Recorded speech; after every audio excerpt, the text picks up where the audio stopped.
강한의 대중문화사 시즌3 제4강 호스트 88세대의 신세대 담론과 서태지의 등장 2부. 하지만 이 시대 최고의 이벤트가 우리를 기다리고 있습니다. 모든 길은 로마로 통하는 게 아니라 모든 길은 올림픽으로 통했습니다. 아마 올림픽이야말로 대한민국이 이제 드디어 이제 개발도상국가의 반열에서 튀어나와서 단독 선두로 튀어나가는 일종의 확신의 그 방아쇠다라고 했을 정도로 모든 것들은 모든 영광은 올림픽을 위해 바쳐졌습니다. 그리고 마치 올림픽의 성공만이 우리의 미래가 보장된 듯이 정말 군, 관, 민 일체의 이른바 거의 전시에 준하는 파시즘적 동원이 정말 개인의 모든 권리 위에서 이루어졌습니다. 그럼에도 불구하고 이 올림픽이라는 이런 세계 최고의 행사가 주는 묘복은 만만치 않은 것이어서 시민들도 올림픽만은 잘 치르자. 좀 우리가 희생하자. 라는 어떤 개인을 넘어선 어떤 이 국가 이데올로기의 사실상 반자발적인 또 동원의 자세들을 가지고 있었어요.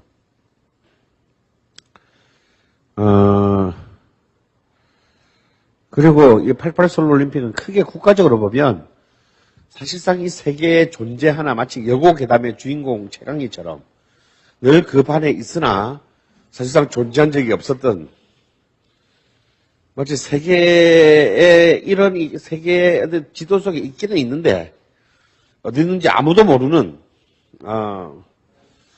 그런 나라인 코리아를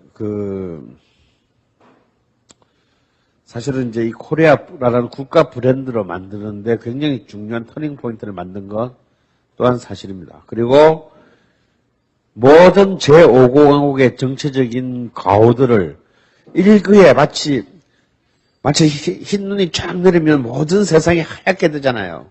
온갖 더러움을 뒤덮고 마치 올림픽은 겨울에 내리는 첫눈과 같은 5공화국의 죄를 사하는 흰눈과 같은 그런 심리적인 역할을 하게 돼요. 사실 유럽의 지식인 사회에서는요, 코리아라는 말보다 그 당시에는 크방류라는 말이 훨씬 더 한국을 알리는 말이었대요. 여러분, 크방류가 무슨 말인지 아세요? 네? 크방류. 광주를 독일어식으로 읽으면 크방류가 됩니다. 그런데 광주의 실상을 처음으로 전 세계에 보도한 기자가 독일 언론이에요. 그래서 크방류가 전 유럽에 지금 우리가 살고 있는 1980년대에 우리 사회에 바로 같은 동족끼리 이런 학살이 이루어질 수도 있다는 것이 당시 유럽 사회에 충격적으로 알려졌고, 그게 이제 이른바 우리한테는 광주 민주화 운동이 그쪽에서는 이제 크방류 사건이었어요. 그래서 코리아보다 크방류가 더 유명했던 바로 그 시대에 이제 드디어 올림픽이 뚜껑이 열렸습니다. 이 올림픽이 열리는 것에서 우리는 굉장히 약소국가로서의 굴욕적인 많은 협약을 해야 했어요. 제일 적 같은 거. 우리는 미국 CBS와 정말 말도 안 되는 헐값에 중계권 계약을 일방적으로 맺어야 했습니다.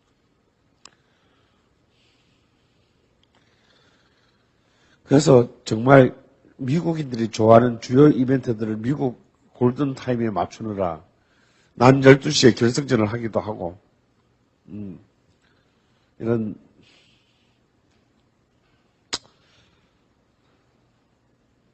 그리고 이제 우리 이미 UIP 직배에서 알 수 있듯이 영화나 모든 어떤 컨텐츠들에 이제 드디어, 보호무역의 시대가 끝나고, 이제 전부, 자유무역의 질서 아래 우리는 들어가게 되었으며, 그때까지 우리가 무단히 침해했던 수많은 저작권들을 국제 저작권 협약에 가입함으로써 이제 돈을 내야 했고, 이거 공짜 아니었어. 아닌데, 이제.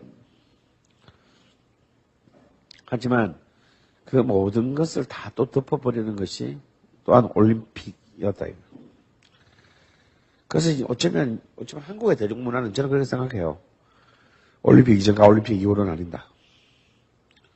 결국 한국이 글로벌 대중문화, 글로벌 문화 산업의 일원으로 편입하는 순간이 바로 올림픽입니다.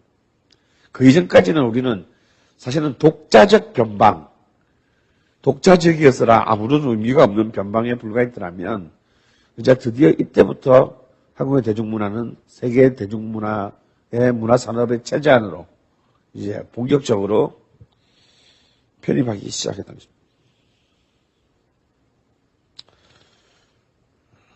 어쩌면 이 올림픽을 통한 글로벌화의 가장 상징적인 장면은요, 아직도 여러분들의 내리의 무의식 속에 남아있는 바로 이 노래로부터 시작할 겁니다. 그런데 저 같은 경우는 노래가 너무 좋다는 거야. 왜 악마는 미남 미녀인가라는 질문과 똑같아요. 예, 사실 이 노래에서부터 이 노래 하나에서 88올림픽의 본질이 드러나면 너무 과장된 얘기일 수도 있겠지만요. 저는 그렇게 보고 싶어요. 사실은 이제 이 올림픽의 노래라는 게 별로 중요한 건 아니에요. 올림픽 주제가는. 근데 뭔가 이 올림픽이 정말 이 올림픽을 통해서 이른바 코리아 브랜드를 알려야 되겠다라는, 그리고 이제 내부적으로는 가로 열고 보수 꼴통으로 가로 닫고 국민 통합을 이뤄내야 되겠다라는 당시 5공화국의 그 의지가 너무 강했던 나머지, 6공화국의 의지가 너무 강했던 나머지 너무 무리수를 두게 되는데, 본래 이제 올림픽 주제가를 이제 전부 당연히 국내에 공모를 했어요. 그래서 이제 주로 이제 조용필의 노래가 이제 이 올림픽의 노래로 될 그 직전에 정말 올림픽 해먹을 만 남지 않고, 아니다! 좀 뭔가 모질한다. 그래서 이제 국민 가수의 자존심을 처절하게 짓밟고, 세계 톱 작곡가 중에 한 명이었던 조르지오 모로드에게 SLOC가 서울 올림픽 조직위원회가 의뢰합니다. 그것들이 마치 이 새끼가 준비한 것처럼 며칠도 안 돼가지고, 팅 던지는데 씨발 노래가 너무 좋은 거야. 솔직히 서울 올림픽의 주제가는 우리랑 아무 상관없는 외국 작곡가의 노래로 부랴부랴 한국말로 번역 그날 밤에 해가지고, 또 노래까지도 이제 전혀 우리 당시 국내에는 별로 알지도 못했던 한국 이기는 하나, 유럽에서 그냥 유럽의 저 나이트클럽에서 활동하고 있던 코리아나라는 밴드가 그냥 날아와서 넘어졌습니다. 아까 이렇게 기타 치고 있던 분의 그 딸이 클라라예요. 이렇게 해서 이제 올림픽은 시작됐습니다. 근데 이 88올림픽이 올림픽의 역사에서도 꽤 사실 중요한 몇 개의 올림픽 중에 들어갑니다. 왜냐면 이제 올림픽의 이제 첫 번째 위기는 이제 2차 세계대전이었고요. 그래서 2차 세계대전 기간 동안에 두 번의 올림픽이 열리지 못했습니다. 두 번째 위기가 이제 바로 80년 이제 소련과 미국의 그 극렬한 어떤 이제 대립으로 인해서 올림픽이 반토막 납니다. 그래서 80년 모스크바 올림픽을 이제 미국을 비롯한 자본주의 진영이 보이콧하고, 84년 LA 올림픽을 이제 소련을 비롯한 동구권 사회주의 국가들이 보이콧함으로써 이제 전쟁을 하는 동안에도 휴전을 하고 올림픽에 임했던 이제 평화의 페스티벌로서의 올림픽의 이미지가 극도로 이렇게 사실 퇴색되기 시작한 바로 그때에 그것도 이제 그 전 세계 좌우 진영의 가장 모순의 최후의 모순의 결집처인 한반도에서 열린 올림픽에 다시 양 진영이 모두 한 도시의 모임으로서 올림픽 정신을 재건했다는 것은 굉장히 놀라운 외교의 승리이긴 했습니다. 그런데 제일 쪽팔리는 것은 북한이 참여하지 않았다는 거예요. 그래서 결국은 다 빛 좋은 개살구다.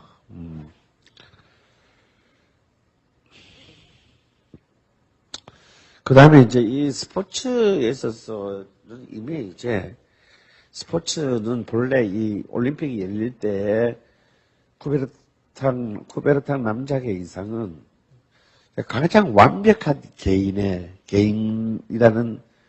완벽한 개인이라는 휴머니즘의 경쟁장으로서의 올림픽인데 이미 이것이 이제 이른바 스테이트 아마추어리즘, 국가 아마추어리즘으로 변질된 지 오래죠. 금메달은 개인의 것이 아니에요. 역시 이제 국가의 것이고 국가의 자존심을 위한 것입니다. 이거 뭐 선진국이라도 예외가 아니야. 그렇게 해서 이제 올림픽이 마치 어떤 하나의 거대한 국력을 상징적으로 보여주는, 물론 이제 그것의 시작은 36년 이제 히틀러가 연출했던 베를린 올림픽 때부터이긴 합니다만, 이미 88년 올림픽 이래서 올림픽은 이제 모든 그 국가의 어떤 자국의 자국의 위력을, 국력을 증명하는 어떤 또 하나의 이제 리트머스 시험지로서의 역할을 하게 돼요.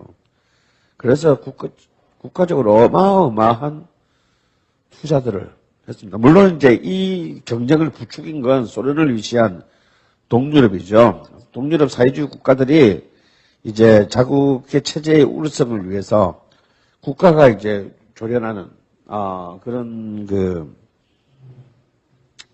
국가가 투자하고 육성하고 조련하는 어떤 그런 걸로 인해서 미국, 영국, 프랑스를 위시하는 서유럽 스포츠 대국들의 자존심을 긁었습니다. 그것도 이제 사실은 이제 60년 로마 올림픽부터는 이제 올림픽의 중심지가 소련과 이제 위성국가들로 넘어가게 돼요. 그러니까 그때까지만 해도 미국은 사실 진짜 철저한 아마추어 정신에 입각을 해서 선수들을 선발했고 그들은 정말 철저히 자기 개인의 명예를 위해서 싸웠을 뿐이에요. 그 절대 프로페셔널들은 한번 프로페셔널의 잉크를 왼쪽 손가락으로만 살짝 담궜다 하더라도 얘들은 올림픽 자격을 박탈했습니다, 미국은. 그리고 또 아마추어 선수라도 비아마추어적인 행동, 뭐 예를 들어서 자기의 유명세를 이용해서 뭐 어디 광고에 출연했다거나, 무슨 뭐 금전적인 이득을 취했다는 전력이 밝혀지면 대표 선수 자격을 박탈했어요. 그러니까 당연히 미국이나 유럽은 철저히 개인의 명예를 가지고 했는데, 씨발, 당연히 게임이 안 되는 거야, 이건. 그래서 조카씨발, 우리도 열받았어. 우리가 뭐 돈이 없어서 못하는 줄 알아. 우리가 돈이 없어, 깡이 없어, 저갓집이 못 살아. 그래서 이제 70년대부터 미국과 서유럽도, 이러다가 우리 진짜 올림픽에서 개방신만 당하고 말이야. 그거는 저런 체코 같은 좆도 그냥 미나토파리 흑살이 껍데기까지 안 되는 것들한테 우리가 밀리고 말이야. 안 된대. 야, 제국주의 국가의 잔인성을 보여줘. 이래가지고 미국이요. 한 예를 들어볼게요. 미국이 79년도에 미국 올림픽 정책이 어떻게 바뀌었냐면 당시 미국에서는 배구라는 것은 미국 땅에 존재하지 않는 경기였어요. 미국에서 배구는 비치 발리볼리 배구였어요. 그냥 여름에 언니들이 수영복 입고 이렇게 잡아봐라 하는 거 있잖아요. 그게 배구에서 미국인들은. 배구라는 종목 자체가 국위 인기술에서도 20위 바깥. 그런 경기가 있다는 걸 몰랐어. 따라서 올림픽에 출전한 적도 없어요. 그런데 야, 배구 소련 잘해? 우리 4년 만에 소련을 이겨주지. 그래서 이제 콜로라도 주에 미국 배구 대표팀을 위한 캠프를 차립니다. 그리고 미국 전역에서 비치 발리볼 하는 동네 아저씨들을 마이애미 해변부터 시작해가지고 싹 긁어와요. 거기서 이제 캠 키랄리 같은 정말 세계 배구사의 획을 끊는 공격수들이 이때 징발돼서 옵니다. 얘들이 거의 구린처럼 콜로라도 로키 선배에게 갇혀가지고 밥만 먹고 마침 내내 운동하고 5년 만에 올림픽 금메달 탑니다. 그리고 나사가 제공하는 수많은 과학적 프로그램 5년 만에 올림픽 금메달 따요. 그게 미국이야 그게.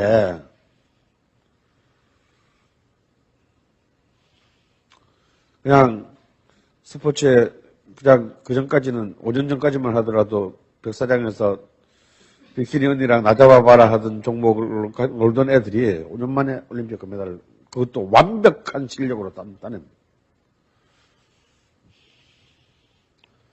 그래서 이미 88년에 왔을 때는 이제 다시 이제 이미 중국도 이제 개혁 개방이 시작되었고 중국도 이미 이제 80년 아시안 게임을 통해서 이제 드디어 국제적인 무대에 등장했습니다. 물론 이때까지의 맹주는 아시아의 맹주는 일본이었죠. 하지만 중국이 뛰어들고 한국이 부상하면서 일본은 3위로 떨어집니다. 86 아시안 게임에서. 그래서 이때 뭔가 이것을 단순히 동네 게임인 아시안 게임이 아니라 올림픽에서 뭔가 우리가 드디어 해방 이후에 딴 것보다도 일본을 짓밟아 줄 굉장히 중요한 민족주의적인 열망이 있었던 거예요. 일본은 제가 시대논문 들으신 분은 아시겠지만요. 일본은 이미 1920년대부터 스포츠에 국가가 투자했어요. 왜? 그들은 메이지 유신을 하라니까. 백인들하고 붙어서 기르야 되기 때문에. 이미 1930년대 100m 남자 육상 세계 신기록 보유자를 낸 나라예요.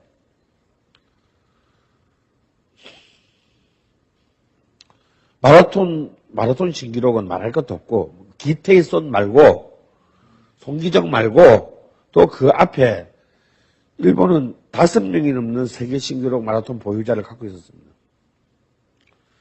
그리고 일본은 사면이 국가잖아요. 사면이 바다잖아요. 이미 수영에서 1928년 올림픽, 아니지. 그렇죠. 1928년 암스테르담 올림픽 때부터 금메달을 딴 나라예요.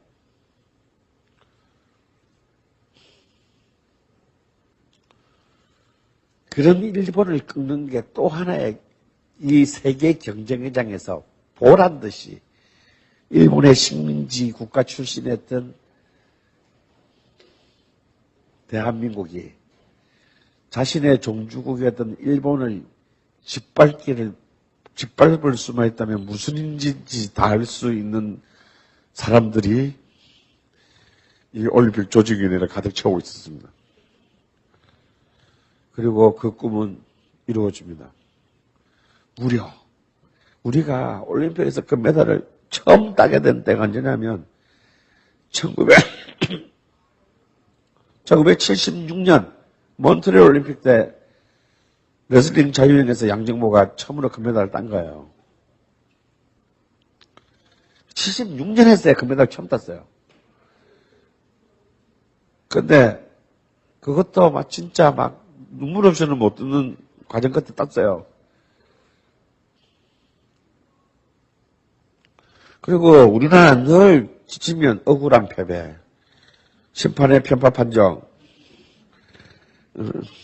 이기면 압도적 승리, 이견의 여지가 없는 압도적 승리고 집에 무조건 분패, 석패, 심판 판정의 희생, 이거 우리 늘 보던 드라마잖아요.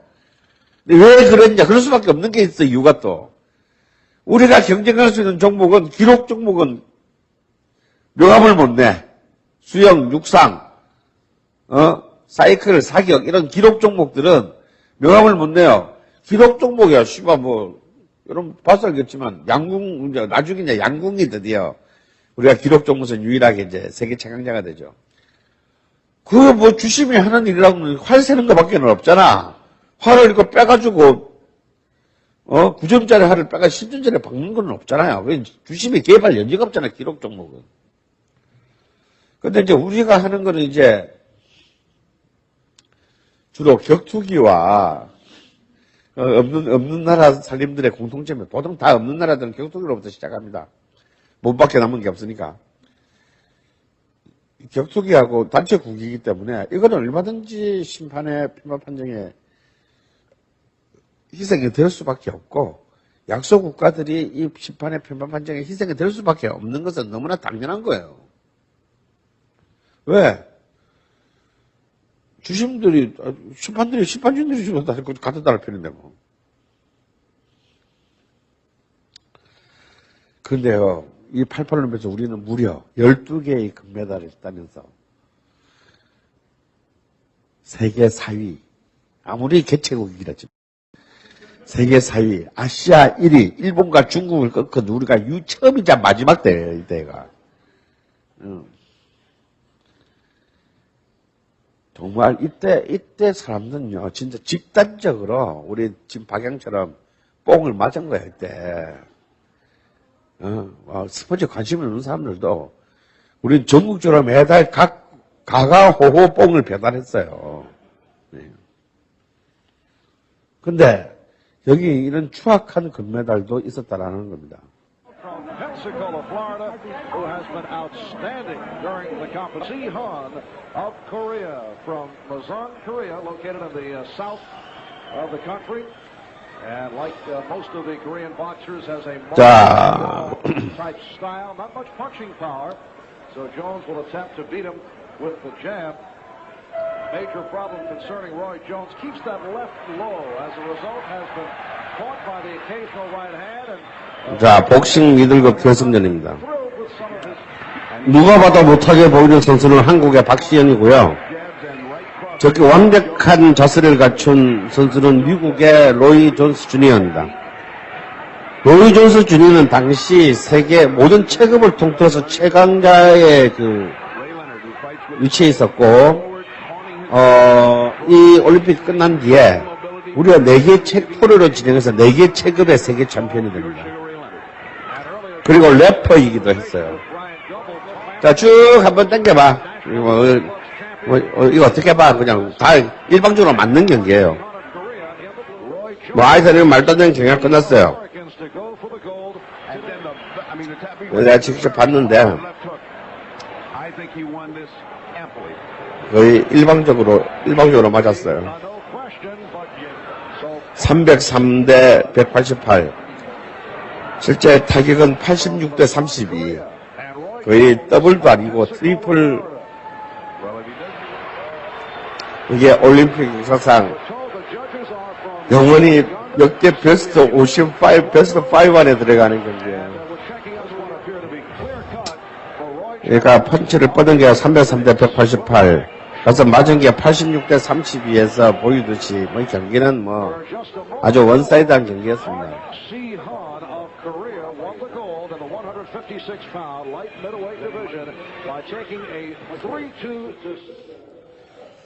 적어도 이 판정에서만큼은 우리가 드디어 제국주의 국가의 일원이 된 겁니다. 그것도 미국을 상대로. 거기에 조금 가슴이 덜 아팠어요.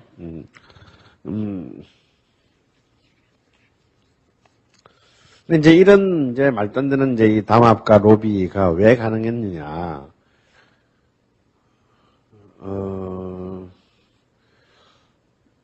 사람들은 은메달은 아무도 기억하지 않기 때문이죠.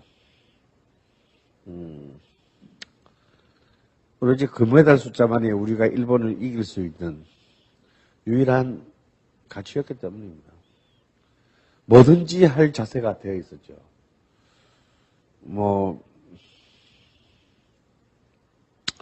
이때 올림픽 조직위원장은 여러분들 잘 아시는 이제 군인 출신의 박세직이었습니다.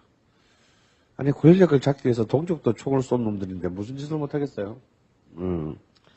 어쩌면 박정희 시대에 하면 된다의 담론의 마지막 마무리는 바로 이 88 서울 올림픽이었다는 사실. 그리고 이것은 정말,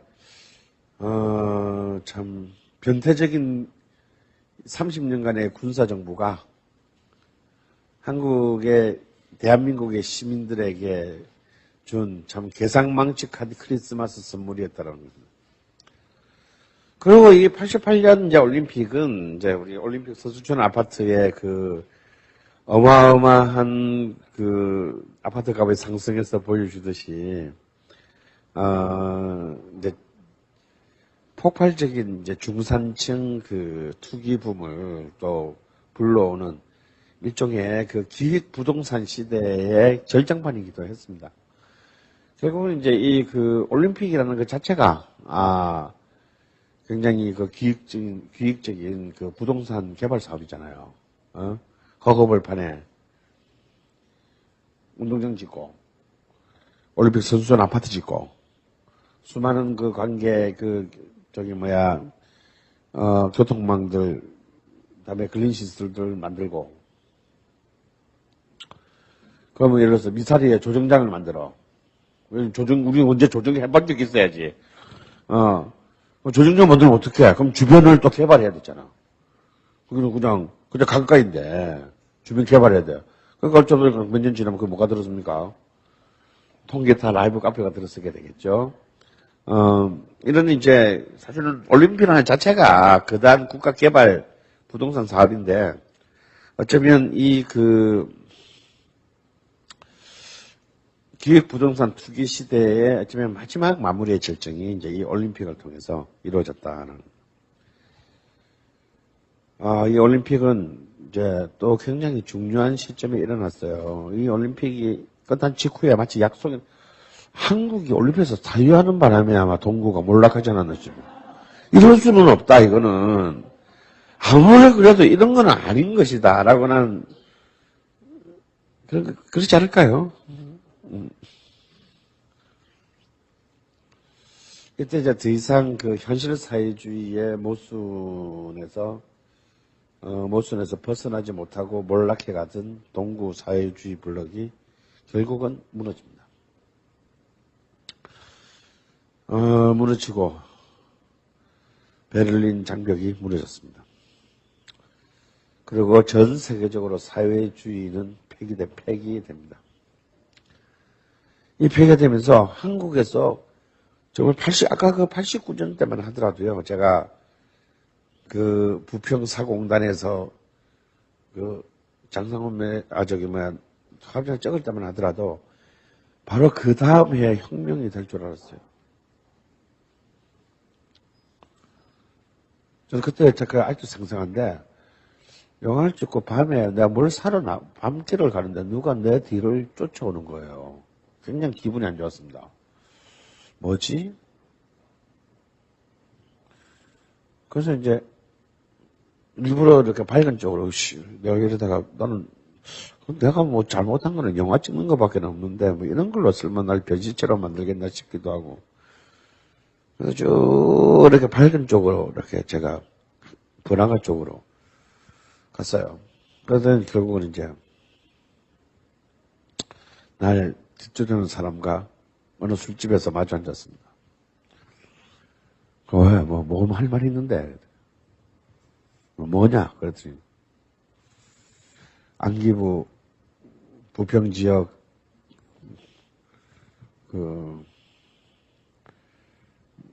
파견, 안개부원이래요. 나보다 한 2-3살 정도 많아 보였습니다. 근데 얘가 나한테 뭘 어떻게 해코지를 하려고 그런 것 같지는 않아요. 그냥 보고 싶었대요. 그래서, 뭐 때문에? 왜 그러세요? 막 그러더니. 진짜 자기 정말 진지하게 물어보고 싶었다는 거야. 뭘요? 그러더니. 물어보세요, 그러면. 내가 정말 진지하게 대답해 드릴게. 자기가 갖고 있는 지금 정보와 자기의 판단으로는 곧 혁명이 일어나고 성공할 것 같다는 거예요. 그러면서 그렇게 되면 만약에 그럼 저는 어떻게 되나요? 그래. 어떻게 되겠냐? 죽겠죠. 그래서 지금부터라도 좋은 일 하실래요? 그래서 그럼 나한테 묻고 싶은 말이 뭐냐 그랬더니 정말 혁명이 일어날 것 같냐고 믿냐는 거예요, 나보고. 그래서 제가 그랬어요. 100%. 89년에 그랬어요. 그때는 정말 혁명이 날 줄 알았어요. 아마 저뿐만 아니라 그때를 살았던 많은 사람들이 그렇게 생각을 했을 거예요. 근데 일어나지는 않았습니다.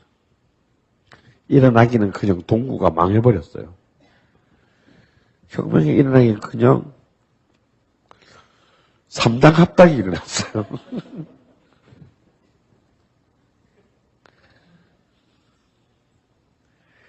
도대체 이건 뭐지? 사실은 동구가 아무리 글로벌한 시대라더라도 동구가 무너진 것과 한국의 사회주의적인 그 실험하고는 아무 상관없죠. 사실은 어찌 보면 본질적으로 보면. 그런데 우리는 굉장히 무력하게 무너집니다. 우리가 뭐 동구랑 무슨 커넥션이 있는 것도 아니고 우리가 뭐 그쪽에서 지원을 받아서 하는 것도 아닌데 동구 무너질 건 우리가 뭔 상관이람. 근데 우리는 무너져요. 제가 볼 때 무너진 거는 우리의 적이 강해서가 아니라 우리 스스로 허약했기 때문에 그러니까 한국의 혁명적 주체들이 그만큼 허약한 것에 저는 반증이라고 봅니다. 그냥 먼저 제풀에 무너진 거죠.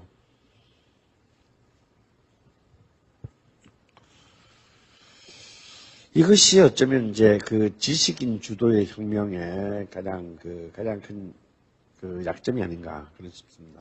그래서 혁명의 담론이 무너지자 겹겹이 90년대는 80년대의 혁명적 담론 대신에 문화 담론이 갑자기 격렬하게 꽃을 피우게 돼요. 그것도 웃기는 얘기다.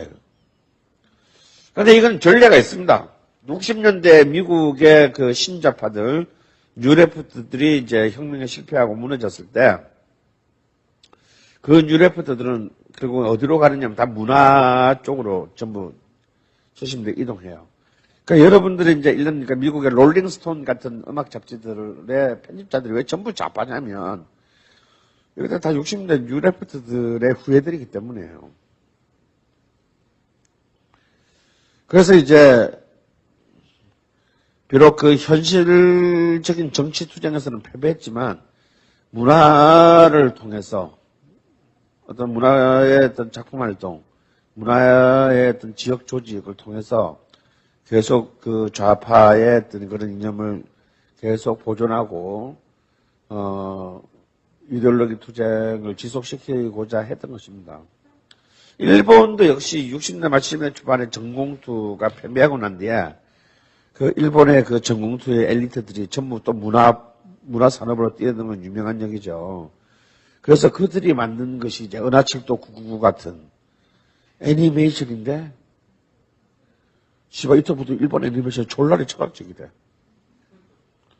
그래서 유명한 얘기가 나옵니다.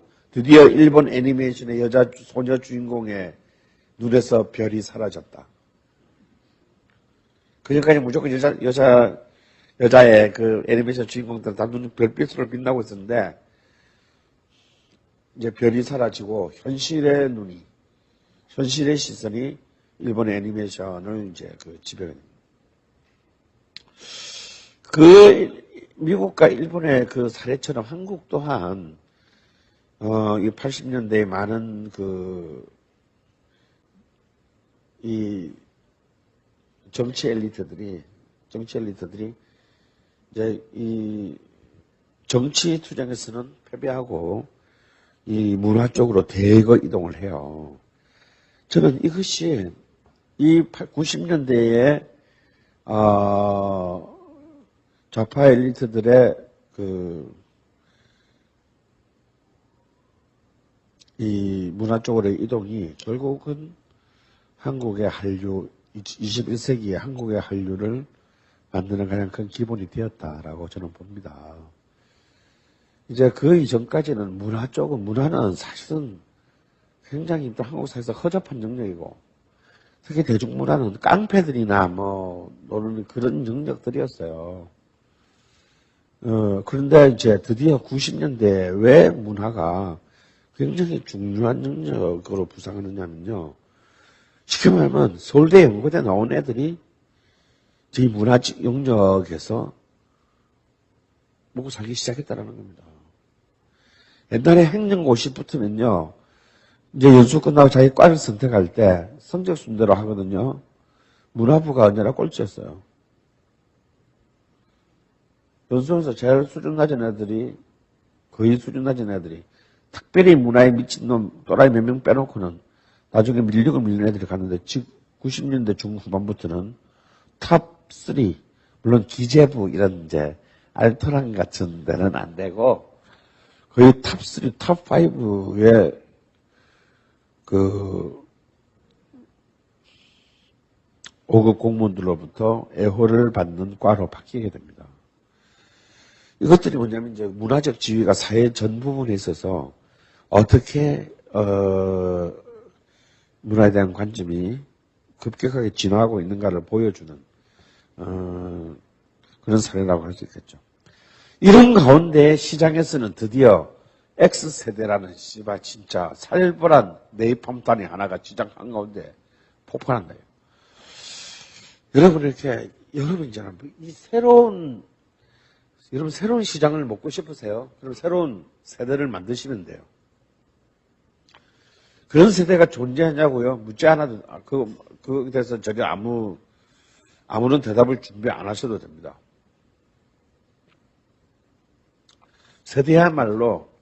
새로운 세대야말로 새로운 거대한 시장이에요. 사실 이제 X세대는 이제 미국에서 등장한 개념인데, 우리하고는 완전히, 우리 사회에는 좀 적용하기 어려운 개념이에요. 미국의 X세대는. 미국의 X세대는 글자 그대로 이제 포스트 히피 세대고, 얘들은 이제 이른바 극한의 어떤 개인주의로 인해서 사실은 어릴 때부터 가족 공동체로부터 소외를 바탕으로 자란 세대를 말해요. 우리는 아직까지 오지도 않았어요. 우리는 가족 공동체부터 소외는 고사하고 핵가족 공동체에서 엄마 아버지로부터 목이 쫄린 세대들인데 뭔 소리야 지금. 그래서 그 미국의 X세대의 개념을 한국의 X세대로 붙이기는 사실은 굉장한 어폐가 있는데 밀어붙입니다. 왜? 돈이 되니까요. 그래서 이 새로운 어떤 10대 이후의 취향을 가진 세대들이 등장하자마자 여기에 자본의 이윤동기는 X세대라는 딱지를 붙여요.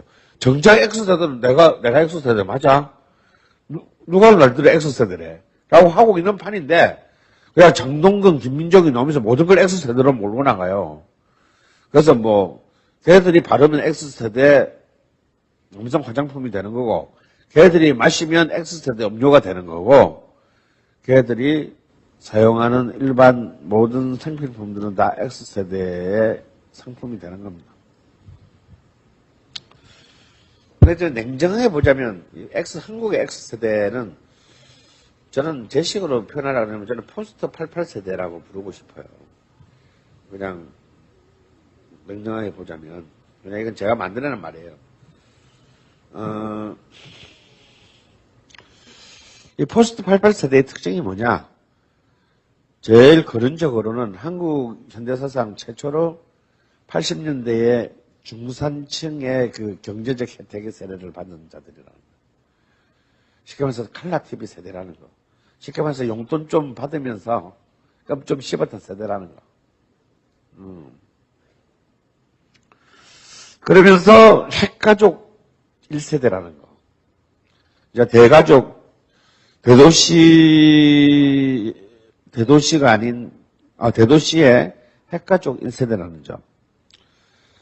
따라서 이들은 기본적으로 일단 아까 말씀드리는 것은 올림픽 때문에 발생된 문제지만 해외 대중문화를 이제 직수입한 첫 번째 세대예요. 그 전까지는 그냥 어디 필터링 되고 어디 한번 걸러지고 이래저래 걸러지고 드디어 해외 대중문화가 한국의 소비자들한테 왔다면 이제는 바로 요즘식 용어로 하면 직구로 그냥 해외 대중문화를 소비했던 첫 번째 세대고요. 다음에 해외여행 자유화 첫 세대입니다. 이전까지는 해외여행은 군대 안 갔던 놈들 해외여행 못 갔어요. 20살 안 되는 애들 못 갔습니다. 그래서 해외여행이 뭐야? 국내 여행도 못 가지. 근데 해외여행 자유화가 된 첫 번째 세대들이고요. 그리고 또 가까이는 일본 대중문화를 사실 일본 사람보다도 더 친근하게 음성적으로 유입하던 환경 속에 있던 세대를 말합니다. 이 세대들이 등장하면서 한국의 대중문화의 지형도를 바꾸게 된다. 이들을 바꾸는데 결정적인 이제 이들의 문화적인 상징성, 이들의 문화적인 대변자가 이제 등장해야 돼. 그럼 이 세대는 누구를 자신의 대변자로 지정했나? 바로 1992년 3월 달에 이상한 3인주로 등장한 20살짜리 청년에게 자신들의 문화적인 대리인을 위임합니다. 그의 이름은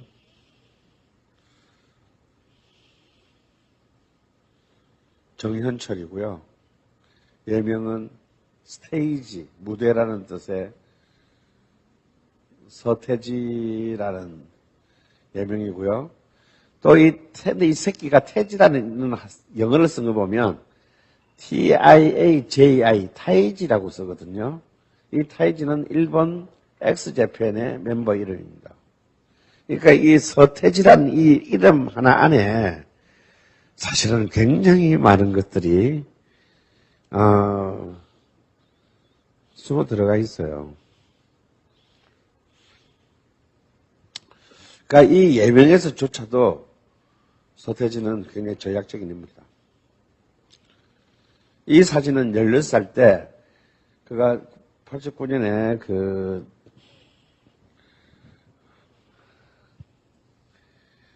신화위의 멤버로 이제 헤비메탈 밴드의 베이스로 이제 딱 출발할 때의 사진입니다. 그로부터 3년 뒤. 그는 이렇게 됐습니다.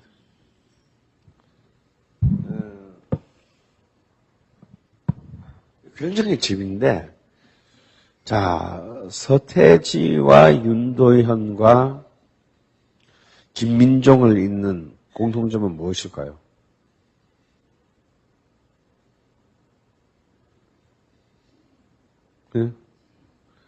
네, 세 명 다 72년생이라는 겁니다. 믿어지지는 않겠지만요.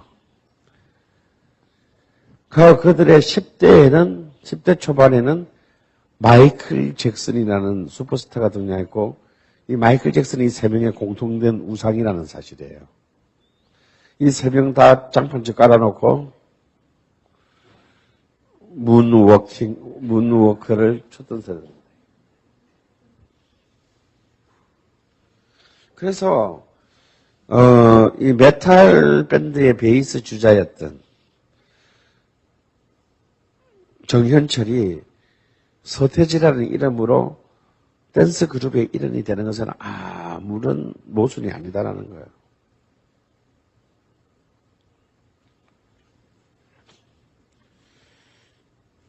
근데 도저히 헤비메탈 베이스로는 도저히 성공을 거두기가 불가능하다라는 제가 볼 때 시장적 판단이 컸고, 나는 모든 것을 다 할 수 있다라는 자신감이 본래 자기의 10대의 영혼을 채웠던 이제 그 트렌드가 바로 한국에 등장 곧 하리라고 그는 읽었기 때문에 그런 과감한 음악적 방향 전환을 충성심을 요구하는 락팬들로부터 수많은 손가락질을 받으면서 그런 방향전환을 합니다. 근데 이 방향전환은 굉장히 사실 위험한 것인 거예요. 이때만 하더라도 이런 획일적인 랩 음악, 리듬 블루스 음악이 한국 음악의 주류가 될 거라고 기대한 전문가는 단 한 명도 없었어요. 전통적으로 한국은 시커먼스 뮤직이 잘 안 먹혔습니다. 그래서 우리나라에서 이제 음악계에서는 뭐냐면 이 연탄, 삼표 음악, 연탄 회사 이름이잖아요. 삼표 음악 혹은 구공탄 뮤직은 한국에서는 절대 성공할 수 없다. 역시 한국인들은 백인을 좋아한다. 이것이 정설이었어요. 그런데 그래서 처음으로 우리나라에서 랩을 한 사람도 누굽니까? 그 덜 떨어진 홍서범이잖아요. 그래서 아주 바보 취급받고 끝났습니다. 홍서범이 89년도에 랩 한 번을 냈어요. 김삿갓이라고.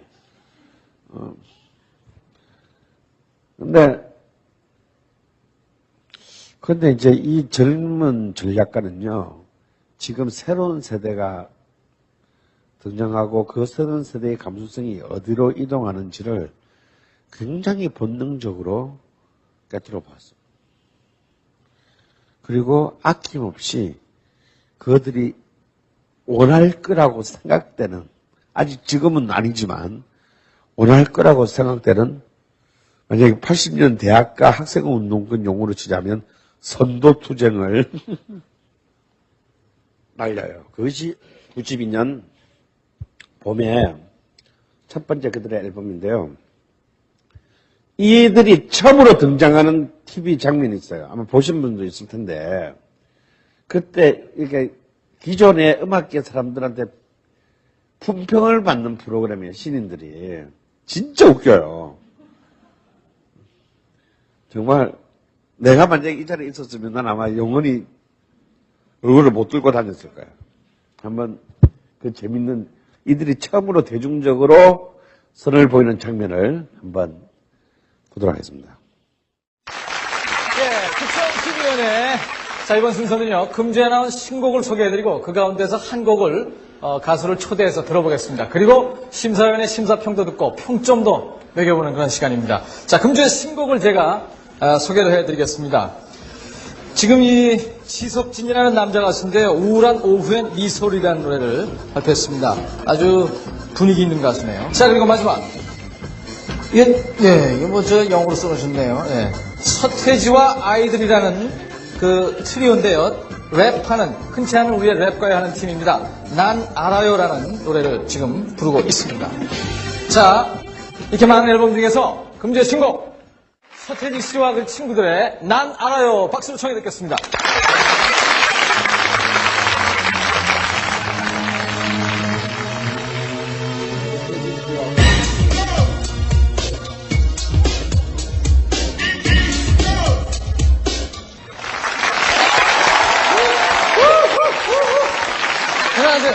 안녕하세요. 야, 서태지 씨, 그리고 친구들. 다시 한번 박수 보내주십시오. 예. 노래 좋아요? 괜찮아요? 좋습니까? 예. 아, 수고하셨습니다. 자, 그러면은 심사평을 좀 들어보겠는데, 하광훈 씨부터 좀 먼저. 네. 네, 요새 유행하는 랩 스타일의 댄스 뮤직인데요. 예. 일단 리듬이 되게 상당히 좋네요. 예. 그리고 그런 반면에 멜로디 라인이 되게 약한 것 같아요. 아무래도 멜로디 랩을 라인. 하다 보니까 멜로디 부분은 많이 다른 곡보다 훨씬 좀 신경 안 쓴 것 같은 그런 기분이 들어요. 네, 알겠습니다. 서태지 씨 잘 드세요. 예, 멜로디 라인이 좀 약하다는 하광훈 씨의 평이었고, 그 다음에 양희자 선생님 평을 좀 해주십시오. 네. 특히 노랫말이 많이 들어오셨을 것 같아요. 네, 저는 그 노래를 들을 때 거의 습관적으로 노랫말부터 이렇게 유심히 듣게 되는데 네. 노랫말을 들을 때 두 가지로 듣게 돼요. 하나는 올바른 문장으로 돼 있는가, 다시 말하면 얘기가 되는 건가, 또 하나는 새로운 얘기인가. 예. 그 두 가지로 보게 되는데, 근데 어떤 그 새로운 형식의 그 내용까지 어떤 새로움이 깃들여졌으면 참 좋았겠다 하는 그런 생각이에요. 네네. 충고의 말씀 새겨서 듣겠습니다. 서태지 씨 잘 들으세요. 네. 자, 이제 연예평론가 이상벽 씨가 또 아주 그냥 따끔한 충고를 하실 거예요.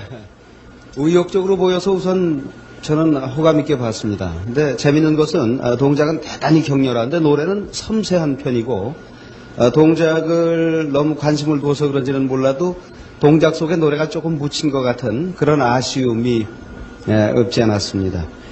그동안 그 동작이 그러니까 오디오형의 그런 가수들을 많이 만났었는데 우리 오늘 나온 여러분들을 계기로 해서 그 뉴 퀴즈 온 더 블럭이 우리나라에 와서 참 좋은 걸 보여주려고 하다가 여러 가지 악귀가 안 맞아서 실패를 했는데 그 아쉬움을 충분히 풀어주는 그런 아주 좀 새로운 실마리가 됐으면 하는 기대감 쪽에서 저는 말씀을 드렸습니다. 네, 잘 알겠습니다. 네. 정남국 씨는 이제 선배이시니까 예, 노래하시는 입장에서 이제 좀 지적을 해주세요. 글쎄요, 저는 서태지 씨를 예전에 접해 봤거든요. 네. 메틀 그룹 신화위에서 그 메틀만 하던 분이 머리를 탁 자르고, 예. 본래대로 이제 본 모습을 저렇게 앳되고 이쁜 줄 몰랐어요. 그러니까 랩 댄스 장르곡인데, 거기에 메틀 리듬이 좀 들어가 있네요. 예. 그래서 새롭고 다 좋은데, 나쁜 말은 안 하겠습니다.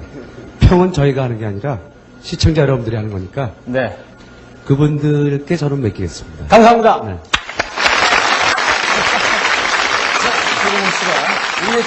최고봉 씨가 이제 점수를 가져왔습니다. 점수. 평균 정확히 7.8점을 기록을 했습니다. 여러분 박수를 보내주십시오. 예. 그러니까 10점 만점에 7.8점이에요. 그러니까 거의 한 8점 되는 거죠. 그러니까 80점 맞은 거예요. 네. 감사합니다. 저희 특정 TV위원회가 오늘 첫 출발하면서 첫 노래 신곡 무대에서 소개해드렸어요. 서태지 씨의 난 알아요. 열심히 춤춰주시고 또 여러 선생님들의 그 말씀 잘 들으시고 좋은 노래 많이 불러주십시오. 여러분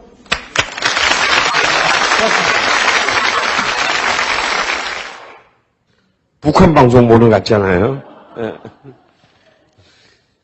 근데 지금 참 오랜만에 보니까 이 나나라의 안무가 섬뜩하긴 하다. 이게 지금으로부터 약 25년 전에, 25년 6개월 전에 일어난, 아니다, 24년? 6개월 전에 일어난 사건입니다.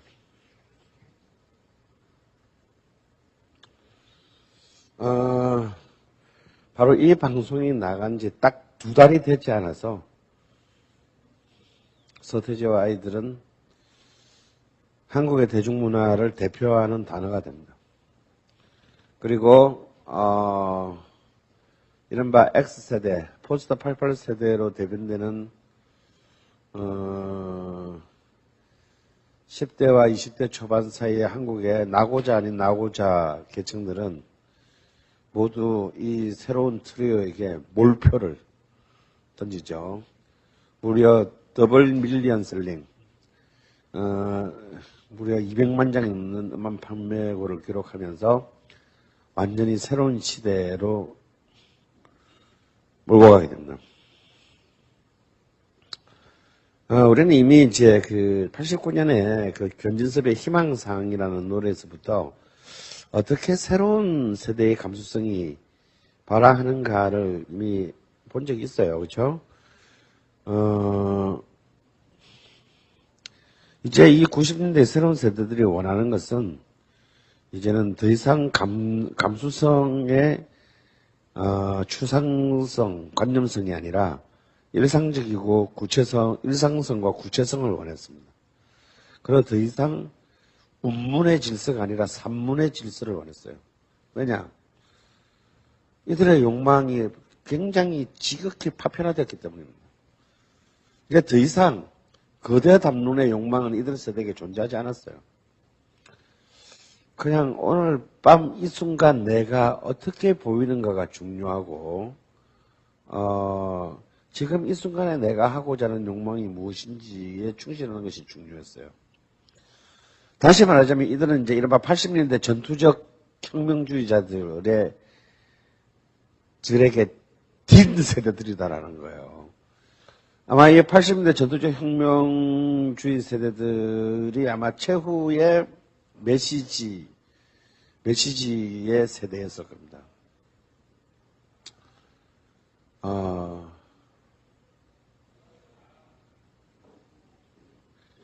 혁명이라는 메시지라는 것에서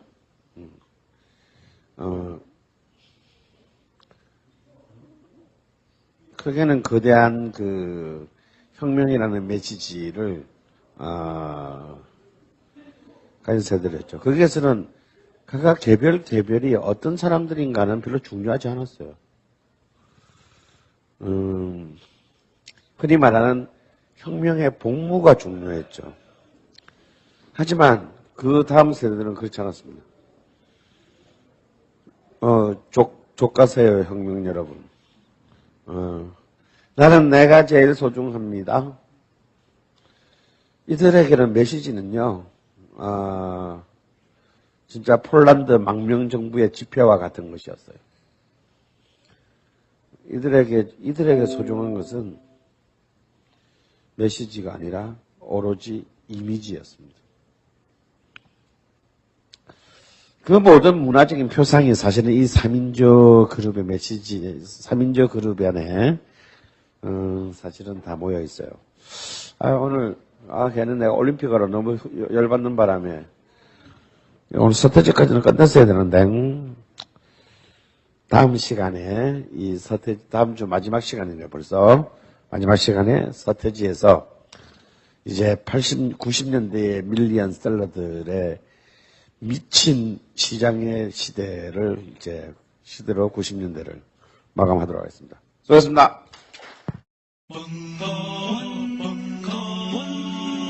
벙커원 라디오. AS, 이 김영재 의원, 중동 진출 실패에 대한 보복에 대한 이현주 대표 인터뷰 반응이 아주 뜨겁습니다. 검색어도 1위 하고 있고요.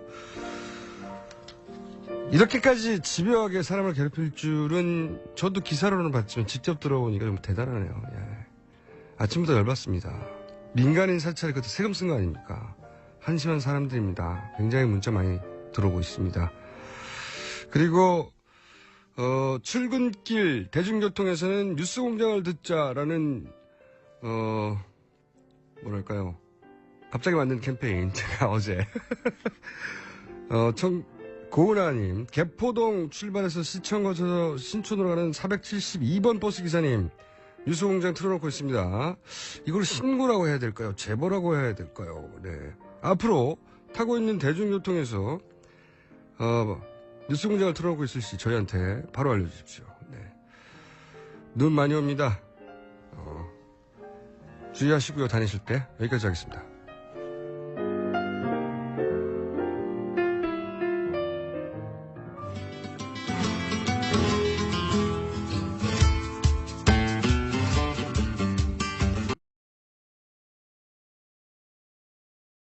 나만 아는 음식이 없어요. 까칠합니까? 황교익 마칼리니스트 오늘 나오셨습니다. 네, 안녕하십니까? 안녕하세요. 네. 음식 얘기하기 전에 네. 이제 언론에 나왔으니까 언급하지 않을 수 없는데 잘리셨다면서요? 근데 뭘 그리 좋아해요? 뭐 묻고. 저는 저희 방송에 나오는 게스트들이 여기서 잘리고 이런 거 굉장히 좋아합니다. 그래서 우리 방송에 집중하겠지 뭐 다 잘리면. 근데 우리나라에서 가장 큰 방송국이죠. 네. 네. K모 방송국에서 좀 황당해요. 왜 잘리신 거예요?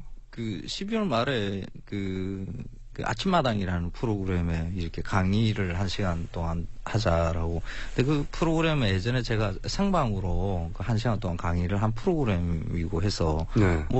뭐 익숙하기도 하고 그러니까 좋다. 그래서 짰어요. 근데 황 선생님의 강연 실력을 믿지 못해서 그런 거 아니에요? 잘린 거 아니에요? 또 그렇게 뭐. 더 이상 뽑을 게 없다, 이분은. 그거로 먹고 사는 사람한테 그렇게 이야기를 하면. 아니, 그러니까 막 만들어져서 하려고 하는 코너가 잘린 거군요. 그래요. 그래서 2월쯤에 녹화를 뜨자라고 이야기를 했는데. 막 시작하려던 참에 그렇죠. 기획이 끝났는데. 그렇죠. 갑자기 연락이 와서? 토요일 날 제가 더불어 포럼 그러니까 그 문재인 씨를 사실 저는 지지라고 생각하지 않고 문재인 씨한테 어떤 이렇게 해달라고 요구하는 그런 시민들의 전문가들 그런 네트워크라고 저는 생각을 하고 참여를 했거든요. 아, 그 이유 예. 하나 때문에? 예. 그렇더니 월요일 날 그러니까 이틀 지나서 이제 월요일 날 전화가 왔더라고요. 그러면 네. 당연히 이어질 질문은 예를 들어서 그 출연진이나 여러 방송에 등장하는 인물들 중에 예. 본인이 정치적 지향이 있는데 그걸 조금이라도 드러냈으면 잘렸던 사람들이 있나요? 그 제가 물어봤죠. 특정 정치인을 지지하는 그 사람들의 리스트가 있느냐? 그거는 말을 못 하겠다.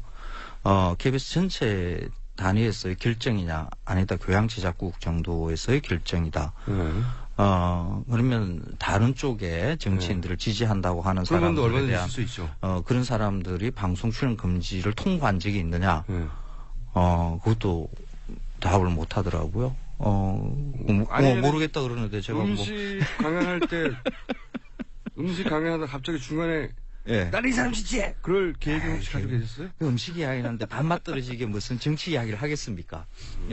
그래서 저한테 협박한 거라고 저는 직업인데 생각을 해요. 방송에 나가서 음식 얘기하는 게. 그렇죠. 저는 말과 글로 음식에 대해서 이야기를 하는 게 내 생업이고 내 원래 가지고 있는 직업인데 그래서 심각해요. 누구를 지지하냐의 문제가 아니라 누구든지 가네요. 그러니까 저는 통보를 받았지만은 통보받지 않고 아예 출연 섭외에서 배제되는 사람들이 그렇죠. 지금 존재한다는 뜻이겠죠. 이런 게 이제 블랙리스트죠. 그렇게 해석할 수 있습니다. 프로그램을 제작하는 사람들 입장에서도 참 많이 답답할 거예요. 그래서 다른 방송국에서도 영향을 받아서 다 출연이 금지되길 저는 굉장히 바라고요. TBS 하나만 남기를. 이야기합시다. 음식 이야기합시다. KBS 화이팅!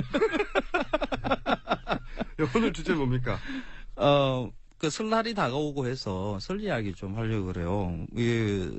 설 전에, 얼마 전에 그 반기문 전 총장이 태주, 그걸 가지고 막 여러 이야기들을 했었어요. 뭐 법도에 어긋난다, 어떡한다.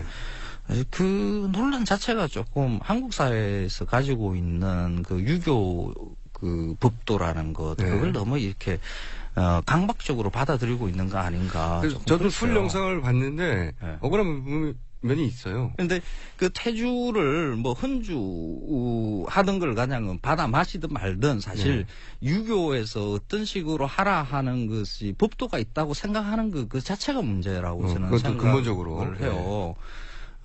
설날이 되면 우리는 아주 자연스럽게 설날 물가, 뭐 명절 되면 추석 때도 그러고요. 그 물가 자료를. 선생님, 맹절 말고 명절. 명절. 에이, 또. 맹절이 뭡니까? 그걸 내놔요. 그래서, 보면, 생선, 소고기, 나물, 기름, 이런 가격을 쭉 이렇게 내놓는데, 이게 차례상을 차려야 된다라는 것을 국민들한테 이렇게 강요하는 그런 느낌도 줄 수가 있어요. 이렇게 차려야 되는 거야. 당연히 해야 되는 거라고 전제하고 그런 뉴스를 내보내는 겁니다. 그렇죠. 그런 차례상이 그러면 유교를 믿었던 조선의 그런 전통의 예법인가 또 한번 근본적으로 따져보자. 그것도 한번 따져보자는 거죠. 따져보시죠 그러면. 그 조선에서는 유교 국가였고 그 유교 질서에 따라서 그냥 그 상을 차렸을 것인데 그 유교에서는 그러니까 제사상이라는 것을 차릴 때 그 예법을 보통 이제 주작 아래로 해서 내거든요. 그 주자가 이렇게 제사를 지내는 게 좋겠다라고 해놓은 거죠. 그런데 주작 아래를 보면 포, 채 이렇게 해서 구체적으로 밤나라, 배나라, 조기나라, 나물나라, 시금치 나라, 이런 게 없어요. 없어요, 실제로는? 네. 어떤 것이든지 대충 올리면 되는 것이지, 이런 것을 반드시 올려야 된다라는 것은 없어요.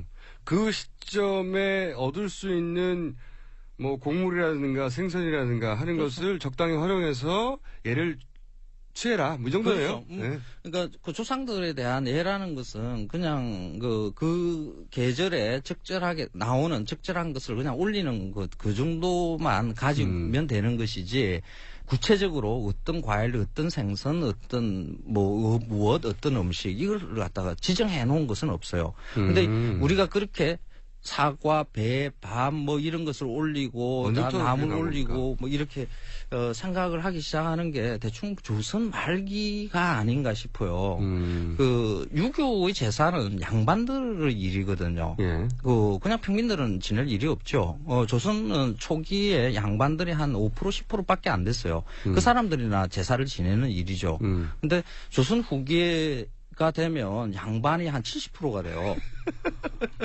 조선은 좀 내간 매직을 통해서 조선은 좀 이상한 나라예요.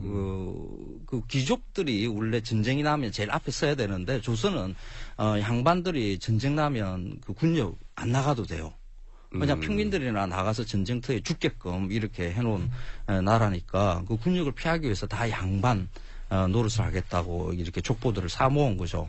그래서 다 양반이 됐어요. 양반으로 해야 될 일 중에 하나가 제사를 지내야 되는 거죠. 어떻게 지내는지 잘 몰라. 문자도 제대로 알지를 못해. 주자 가래가 있는지도 몰라. 그러면 옆에 집안에서 어떻게 지내는가 이 견눈질로 보고 그러니까 따라하게 하는 거죠. 그러면서 점점 매뉴얼이 만들어지죠. 그렇죠. 이렇게 여기에 밥 놓고 여기는 간 났네 뭐 이런 그림을 그리겠죠. 그걸 가가래라고 해요. 그 가가래가 조선 말기 정도에서부터 만들어지고 일제강점기에 인쇄물로 해서 번지기 시작하고 그러다가 그 박정희 정부 들어와서 아예 정부에서 그런 가정의례 준칙 같은 이런 걸 만들면서 모범 상을 이렇게 다 만들죠. 국가에서 유교식의 차례 상의 모범적인 사례 이걸 다 만들어내 놓습니다. 그 다음에 그것이 기준처럼 되어서 우리가 당연히 그래야 되는 걸 받아들이기 시작한 거군요. 그렇죠. 대한민국은 유교 국가가 아니거든요. 유교 국가였었죠. 왕조에서는. 그렇죠. 지금 민주공화국이죠. 네. 정부에서 이런 제사상을 차리는 것의 물가 자료를 내놓는다라는 것은 이런 식으로 제사상을 차리라 하고 이렇게 권유하는. 부지불식간에 그렇게 느끼는 거예요. 오랫동안. 안 되죠. 그럴 필요 없다, 이제. 물가 자료를 내놓는 방식이 제사상을 그 틀에 맞춰진 것으로 내놓는 것은 다르지 않습니다. 그거는 대한민국을 유교 국가로 운영하는 것과 비슷한 일이라고 저는 생각을 해요. 그러네. 그러면 선생님 보시기에 요즘 차례를 안 지내는 사람도 참 많아요. 많죠. 많은데, 지내는 것이 집안의 전통이었고, 그리고 계속 어릴 때부터 그렇게 보아왔기 때문에 하고 싶은 사람들은 이러하니 실제로는 거기에 그렇게 음식을 왼쪽에 뭐 넣고 오른쪽에 뭐 넣고 할 필요 없다. 그렇죠. 없고 그럼 예를 들어서 고인이 평상시 좋아하던 음식 올려도 되고 아무거나 올려도 되죠. 네. 뭐 가족들이 즐겁게 파스텔을 올리시고 피자 좋아하셨다 그러면 피자 올리고. 그래도 그게 결례가 아니다. 결례 안 해요. 당연하죠. 사실 생각해 보면. 우리 그러니까 조상을 기리는 마음, 돌아가신 분, 할아버지, 할머니들에 대한 그 추억을 되새기고 하는 이런, 그것도 그 나름대로 의미가 있거든요. 그분들이 즐겨 드시던 음식. 네. 왜냐면 이게 정해진 게 그 시절의 음식을 기준으로 한 거니까. 또 뒤집어서 생각해 볼 수도 있는 거죠. 어차피 그분들은 그 귀신이 되셨으니까 네. 드시지를 못하니까 그 자식들이 즐겨 먹을 음식으로 차리고 오히려 소상신이 있다 그러면 내려와서 자손들이 이렇게 즐겁게 먹는 것을 보는 게 오히려 더 행복하게 느끼지지 않을까요? 그러면, 오히려 자손들이 좋아하는 음식으로 사실 제사상 음식 차려와봤자 그 뒤로 자꾸 쳐지고 잘 먹지도 않아요. 이 음식 차리느라고 집안 불화가 심합니다, 보통은. 그리고 또 하나가 유교식 예법대로 하자 그러면 제사 음식은 남자가 해야 돼요. 원래? 네. 유교는 남자의 종교거든요. 여자들이 나와서 절도 못하게 했잖아요. 예전에 그랬죠. 그렇죠. 제물도 남자들이 다 준비를 하는 게 그게 전통대로 하자 그러면 애초에 하려면 남자들이 다 만들든가. 남자들이 해야 돼요. 제가 보기엔 말이죠. 이거 선생님 말씀대로 이게 다 남자의 일이고 제대로 하려면 남자가 다 요리 준비해야 된다 그러면 이 예법 바뀝니다. 어떻게 해서 바꿔요. 막 캠페인 해가지고 더 이상 이거 하지 말자고. 아, 그렇군요. 유교 전통대로라면 제사와 관련된 음식을 준비하고 하는 것이 다 남자의 일이다. 그렇죠. 여러분, 그 설날의 의미도 다시 한번 새겨봐야 되는데, 유교가 있기 이전부터 우리는 설이라는 그 관념을 가졌거든요. 그렇죠. 설날은 1월 1일 하루만을 뜻하는 게 아니라 섣달 금음부터 대보름까지 16일 동안을 설이라 그러는데, 그런데 이 16일 동안의 이 설이라는 것은 그 제사 지내고 하는 이런 데 의미가 있는 게 아니라 그 봄맞이 행사입니다. 새해를 맞는다는 것은 봄을 맞아들인다는 거거든요. 그래서 대보름 이후에는 농사를 시작을 하죠. 그래서 농사 일을 시작하기 전에 한바탕 크게 노는 그것을 보름 동안 했다라고 생각하시면 돼요. 그러면 그냥 설날은 뭐 하는 날이야? 그러면 그냥 봄맞이 축제. 예, 이렇게 생각하시면 돼요. 뭐 차례 지나고 이런 것도 그렇게 크게 중요하지 않습니다. 예. 우리가 조선만의 후손이 아니기 때문에 따지자면 그렇죠. 더 훨씬 더 오랜 기간 동안 그걸 즐기었던 것이다. 그렇죠. 그 아시아권에서는 다 설이 있죠. 일본에는 이제 양력으로 이렇게 네. 바뀌었는데 중국에서는 춘절이라고 이야기를 하죠. 네. 그리고 그쪽에서는 한 보름 정도 이렇게 어마어마한 놀아요. 휴가죠 그때. 예. 우리도 그렇게 놀아야 돼요. 1년 내에 일하고 예. 그냥 잠시의 휴가 이런 게 아니라 우리도 한 뭐 보름씩 이렇게 놀고. 그러니까 안 놀고 싶고 유교 전통대로 제사를 꼭 지내야 하는 분들은 남자들이 음식을 준비해라. 네. 남자가 하십시오. 자, 지금까지 KBS에서 막 잘린, 곧 여러 군데서 잘리길 바라는 황교익 선생님의 칼럼이었습니다. 고맙습니다. 감사합니다.